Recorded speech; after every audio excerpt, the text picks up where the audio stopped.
लेकिन इससे पहले कि मैं कर्नल अरविंदर सिंह के पास यहां पर रुक करूं, क्योंकि वेनेजुएला और क्या ईरान को हम कंपेयर कर सकते हैं, उससे पहले एक बड़ी खबर इस वक्त यहां पर आ रही है कि ईरान के जो निर्वासित नेता है रेजा पहलवी, उनकी अपील है आज रात बड़े आंदोलन की तैयारी है। ये अपील करते हुए नजर आ रहे हैं रेजा पहलवी। पिछली रात 100 शहरों में हुआ था उग्र प्रदर्शन। अब ये जो अपील है इसको आखिर किस तरह से यहां पर देखा जाए। ईरान के निर्वासित नेता है रेजा पहलवी, और अगर इनको लेकर भी, उनके सपोर्ट में भी अगर नारे लगते हैं तो इसको किस तरह से देखा जाए।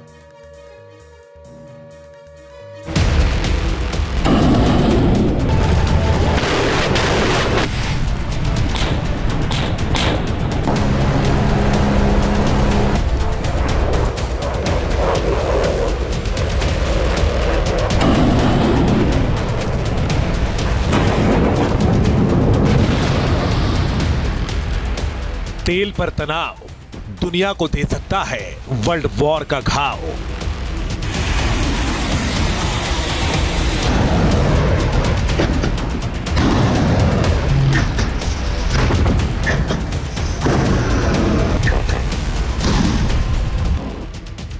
तेल की ताकत हासिल करने की होड़ दुनिया को दो फाड़ कर सकती है।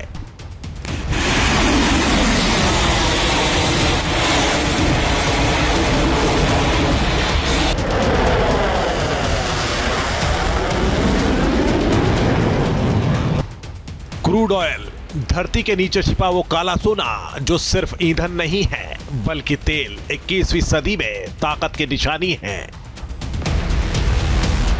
जिसके पास जितना बड़ा तेल भंडार, जिसके कब्जे में जितना ज्यादा तेल, वही दुनिया का असली बॉस है। यही वजह है कि दुनिया के कई मोर्चों पर जंगी तनाव के पीछे जिसका सबसे बड़ा रोल नजर आ रहा है, क्रूड ऑयल। इसी कच्चे तेल के कारण अमेरिका के क्रोध का शिकार बना है Venezuela. As everyone knows, the oil business in Venezuela has been a bust, a total bust, for a long period of time. They were pumping almost nothing by comparison to what they could have been pumping. We're going to have our very large United States oil companies, the biggest anywhere in the world, go in, spend billions of dollars, fix the badly broken infrastructure, the oil infrastructure, and start making money for the country. Venezuela के पास दुनिया में कच्चे तेल का सबसे बड़ा भंडार है। वेनेजुएला के पास 48 लाख करोड़ लीटर से ज्यादा का क्रूड ऑयल खजाना है। माना जा रहा है कि वेनेजुएला पर अमेरिकी हमले के बाद इस तेल भंडार पर अब ट्रंप कब्जा करने का जाल बिछा रहे हैं।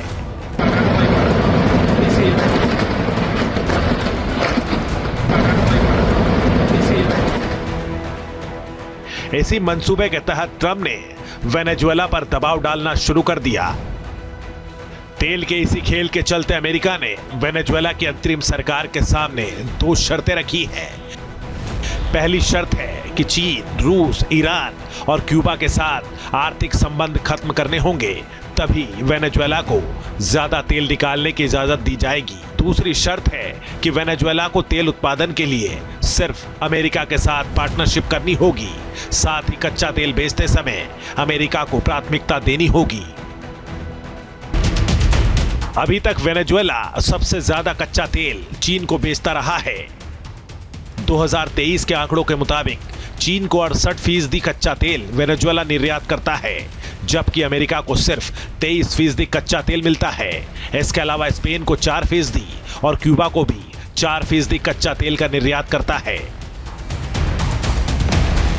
यही वजह है कि वेनेजुएला के तेल की धार के कारण कैरेबियन सी से लेकर अटलांटिक महासागर में हाहाकार मचा है।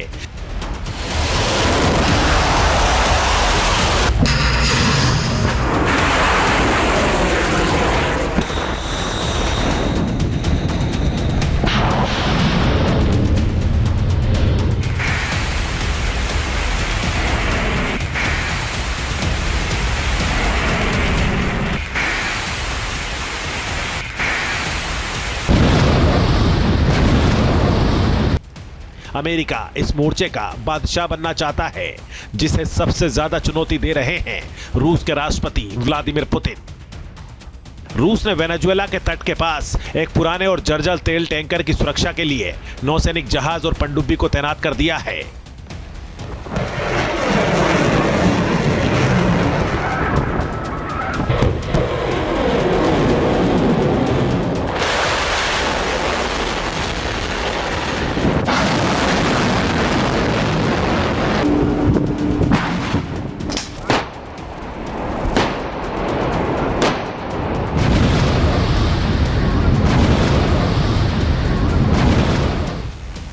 एक्सपर्ट के मुताबिक रूस का एक कदम अमेरिका को सीधे सीधे चुनौती देने वाला है। वेनेजुएला के पास जो ऑयल का भंडार है वो बहुत बड़ा है, सऊदी अरबिया से भी ज्यादा बड़ा भंडार उनके पास है। तो नेचुरली अमेरिका इन सारे नेचुरल रिसोर्सेज को कंट्रोल करना चाहता है।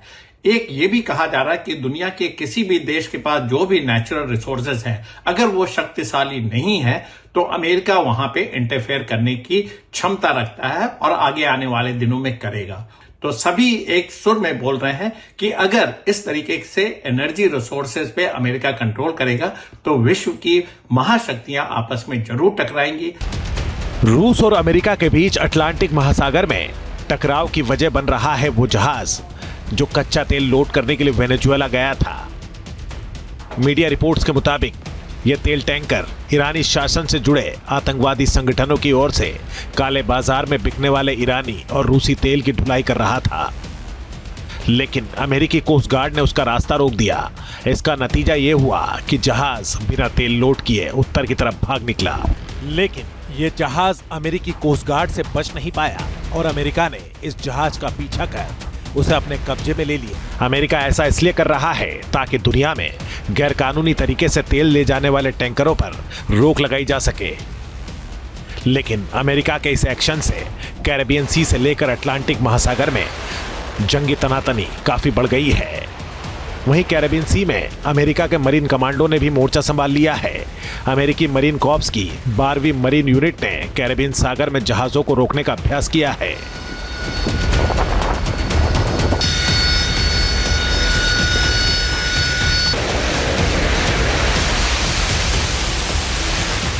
अमेरिका अब कैरेबियन सागर पर अपना दबदबा बढ़ा रहा है क्योंकि ये मोर्चा रणनीतिक रूप से काफी मायने रखता है।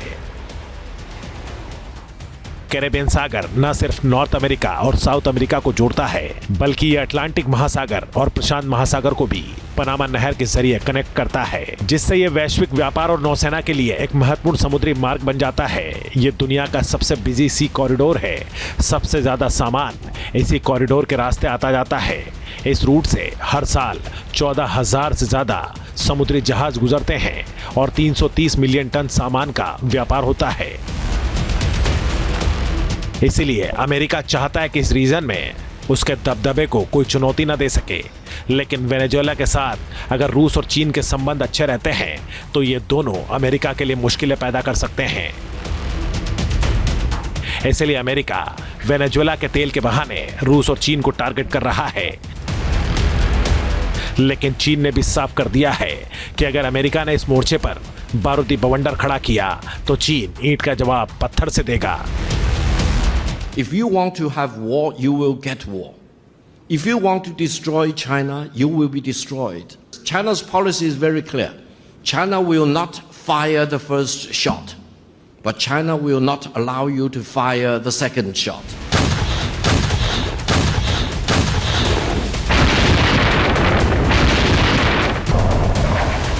ऐसे में क्या माना जाए कि रूस यूक्रेन युद्ध में जो नहीं हुआ, ईरान इजराइल लड़ाई के बाद भी नहीं हुआ, वो तेल को लेकर हो सकता है। मतलब तेल को लेकर क्या दुनिया महायुद्ध में उतर सकती है?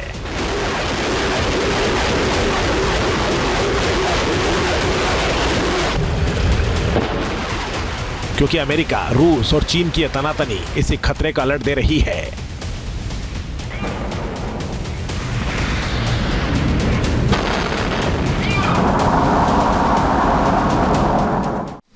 मोबाइल पर तुरंत आएगी ब्रेकिंग न्यूज। स्क्रीन पर सबसे पहले दिखेगी बड़ी खबर। देश दुनिया की हर खबर एक जगह। अब आपके मोबाइल पर तुरंत फटाफट इंस्टॉल कीजिए न्यूज नेशन ऐप और रखिए खुद को अपडेट।